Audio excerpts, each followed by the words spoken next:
Hello. I'm going to do hopefully a 15-minute lecture on Israel.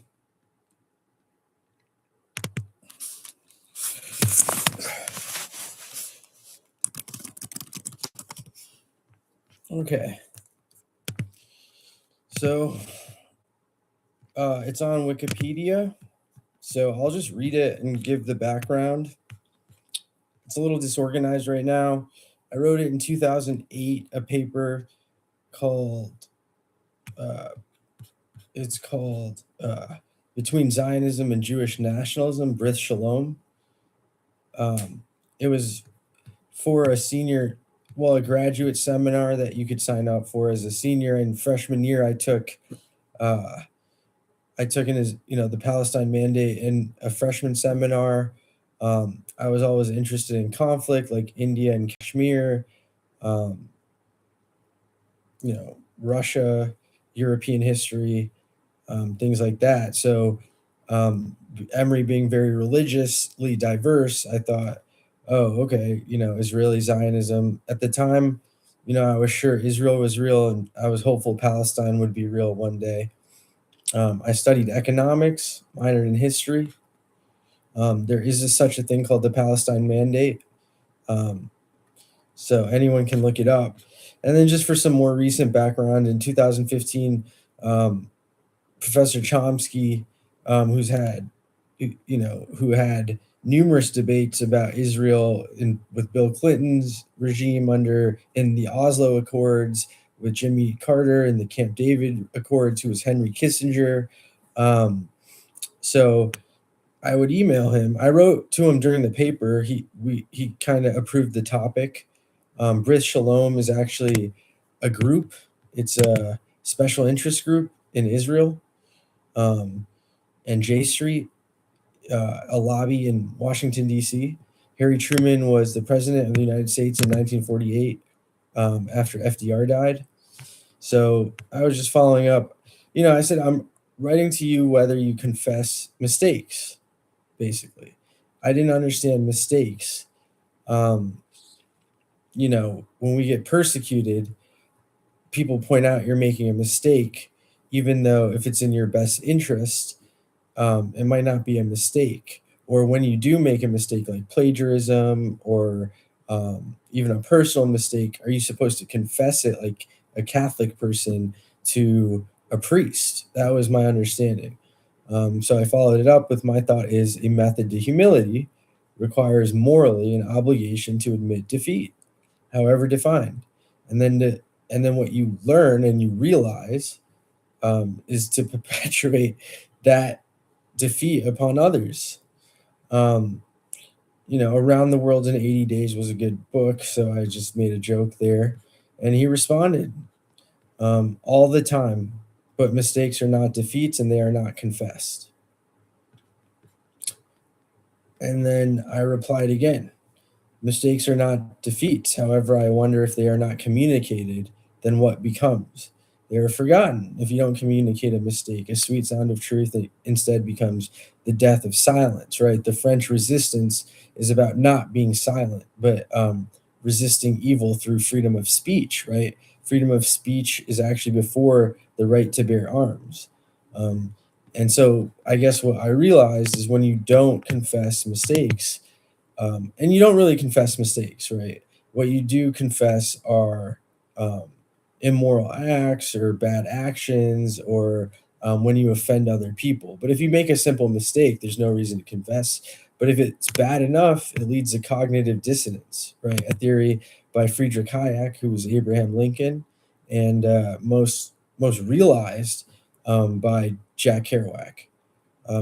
So, is there a moral responsibility that lies in the diagnosis of illness? He then didn't respond. So I followed up on my birthday. We should tell the truth and expose lies, his thesis. Perverted ambitious is the stuff of happiness. Courageous struggle is the maker of cheerfulness.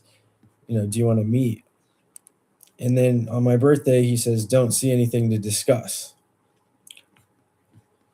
So here's that's just kind of how much interest I've had in the subject. One of the things is it can be a fiction that's from the Bible, that you can debate. Like Arjuna is a fictional character; he's not real, right? JFK is a real character. Arjuna is not. So I'm a fiction writer. I got an MFA from Akron. I chose to write. This is the only place I can publish. I got an honorable mention in Glimmer Train, but yeah, I wasn't able to publish, which is difficult.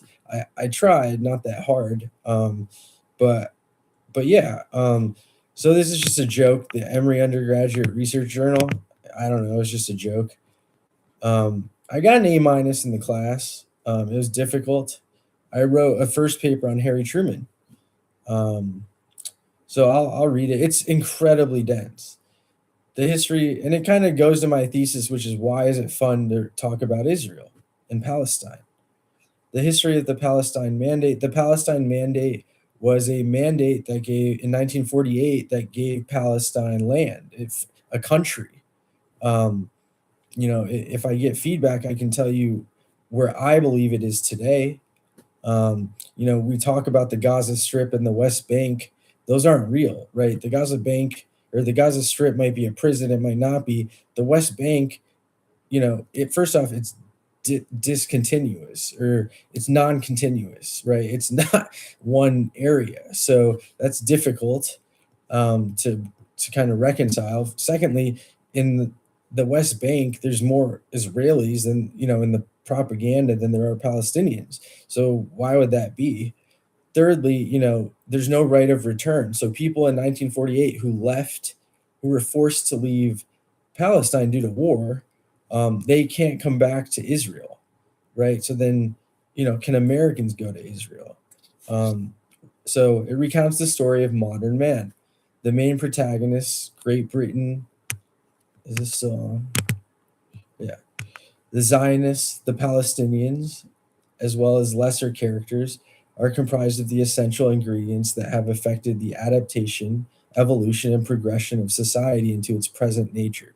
The great isms, developed from the social philosophers of the 19th century, were tried and tested in the world wars of the 21st century.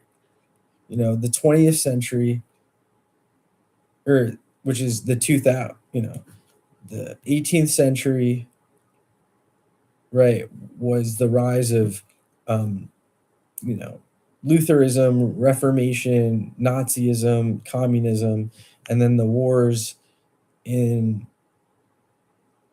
whatever that means. What is clear is that the tangled mess that the work for self-determinism, for a people to be able to elect rulers, to have laws, to apply those laws through technology, dialogue, cars, capitalism, socialism, and eventually Zionism cannot be described with simple details or clear visions. In a thesis, you don't really want to say that. In fact, it is the narrate, and that's what's cool as a college student. I got to kind of be pedantic or a dilettante. Is the narration and distillation of these constituents that is the commission for the historian. That's how I viewed this. While the study understands that the great difficulty is for this antiquarian who is interested in finding out the precise account of what the thinking was, it also seeks, given the panoptic era, to gain value. It is through this process, this is a quote by Robert Redford: history cannot give us a program for the future, but what it can do is give us a fuller understanding of ourselves, our common humanity, so we can better face the future. And then again, if you're a salesman, if you're, this is the death of the salesman. Given these ambitions, it might seem odd then to write about a group of intellectuals, right, who had no tangible consequences on the conflict. That is to say, the political goals of Brit Shalom society were never realized, um, never seriously considered by the Zionists or the Palestinians, the founding fathers. An introduction in the Society of Brit Shalom tells of the radical circle of academics who aspired for a peaceful order between Arabs and Jews through the renunciation. And again, so another word for Palestinian is Arab, through the renunciation of the Balfour Declaration, right? So there's the Palestine Mandate and there was the Balfour Declaration. It goes on to describe the faction of supporters for the establishment of a binational state, right? Under like blacks and whites, or like Confederates and Unions, under the British Mandate. And as a result, were accused of treason by the Zionists. What is often left out, however, in a cursory description of Bris Shalom, is their very guiding principle. What is Zionism? The members of the circle were all dedicated and passionate Zionists, many of whom, in fact, had prominent roles in early Zionist conventions. Thus, there arises this dilemma: on one hand, a group of self proclaimed Zionists consisting of um, educators from Hebrew University, economists and philosophers who are still read, and others, a history of marginalization and even vilification by the Zionist consensus. What is clear is that, in describing Israel, a political depiction proves unable to reconcile the contradiction. It is understanding why that the context of both the group, its time, uh, and a more essential grasp will give meaning to their Brit Shalom Zionist, the strict Zionist conception they had, and illuminate Zionism today. The very nature of the group, the diversity, the debate, the dialogue, makes it difficult to find a monolithic ideology that lends itself to a political line. Some of the members contributed because they believed in their goals, others as a matter of principle. It's almost like marginal revolution. And still others saw their activity in only social and political meaning. To render a discerning depiction of Bris Shalom, it must begin from inside out. That is, the members and the membership must be first defined, right? In marginal revolution, in the government, you have to literally know who is the membership. That's how democracy works. There were two main groups, and so there's something called a moral conscience, or a moral will, and then there's something called a democratic will. A moral will is in the DNA of the country, but if a democratic doesn't will, the moral will, doesn't exist in each individual. There were two main groups comprising the society that became distinct. The first, the Anshe Ha-Yeshuv, included such men as Arthur Rupin and Yahav Tahon, consisting mostly of Eastern European immigrants. They were prominent in the first years of the society, and as practical and political Zionists, they were content to research and study the situation. The second group who the study will focus on was intellectuals from Central Europe, many of whom were affiliated with Hebrew University. It wasn't until this group came to the forefront, 5 years after inception, that there became a transformation of Brit Shalom from an organization focused on study, thus primarily academic, to a political organ. These two groups represent two political criterion existent within the society that has been called maximalist Zionists and radical minimalists. Such as representative, um, Democritus, and conservative uh, Democritus, or liberals and conservatives. The former, to whom the Eastern European, like good and evil, to whom the European men belonged, saw the binational state as perspective, while the European intellectuals classified as radical minimalists saw the binational state as the only solution worthy in itself and as the most suitable solution for the realities today. So we can look at the citation. So Shalom Ratz Abi, between Zionism and Judaism. So I just put four. I have a lot of citations. Ibid means it's from the same text. So it's the page and it's from the same text. There weren't that many writings on this topic, so I had some trouble finding, whatever.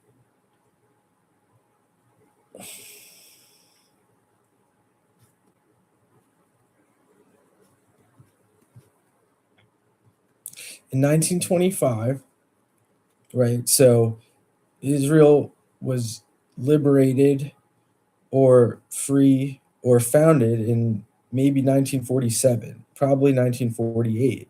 So this is 23 years before that. These two groups joined in the creation of Brit Shalom Society, that, according to one of its members, Golda Meir held to one principle, a principle that most Zionists did not disagree with, which is, do you know who founded Israel? Or the founding father, his name is Theodor Herzl. A principle that most Zionists do not disagree with, that realizing Zionism is not possible without achieving a political agreement with the Arabs of the country. Their goals were to find a proper judicial arrangement for the relations between Jews and Arabs, to serve as a vehicle for clarifying the immediate issues that were likely to feature in the long run, such as the issue of cooperation between Jews and Arabs in legislation, administration, taxation, and the like, to strive for Jewish Arab understanding that would both respond to the moral requirements of its founders and, again, the demands of the Arabs. Upon founding them, then 2 points should be clear. First, the explicit goal of the organization was not to restrict or injure the Zionist cause, right? Rather, from the perspective of the coterie, it was the very realization of Zionism. Secondly, as war and occupation are not political solutions, right? It appears that their founding principle was either incorrect or Zionism has not yet been achieved. Either way, what became clear is that it is not the political nature of the society that should primarily distinguish them, because it can't be, though it came to, but more importantly, their conception of Zionism. While the contingent from Eastern Europe might not fall under this categorization, what the radical group from Central Europe and the legacy, if any, came to represent is called cultural Zionism. Cultural Zionism. The consideration of Jewish nationalism held on by the more radical members, right, which kind of came to typify Theodor Herzl and their Congress, right, Jewish nationalism, um, can be understood. And I was kind of against that, right? Michael Pollan, these type of figures are very pro-Jewish nationalism. In DC, in Boston, there's a lot of Jewish nationalists. There's Birthright, where Jews from the U.S. go there. Over time, I understand Israel, where it was pictured, is, there's Syria, there's Iraq, there's Turkey, there's there's different areas. They're surrounded by what the U.S. calls, terrorist states, right? Failed states, even. So I've become sympathetic to that. One point, Americans bicker about kind of to this day is that how much of the Israeli army forces are paid for by American tax dollars. Another is, where did the Israeli nuclear bomb come from, right? Who gave them uranium enrichment in the 60s? So we can, talk. That's not what this is about. The consideration of Jewish nationalism um, can be understood in the context of their inspiration of their time. That is, for the men from Germany, the Habsburg Empire and Bohemia, their conception of Zionism was shaped foremost by the influence of essential creators of cultural Zionism. Ahad Ham and Martin Buber are the two centerpieces of the textual analysis I will present, as well as the unique social context from which their perception of the world came from. So, yeah, thank you for joining. 18 minutes.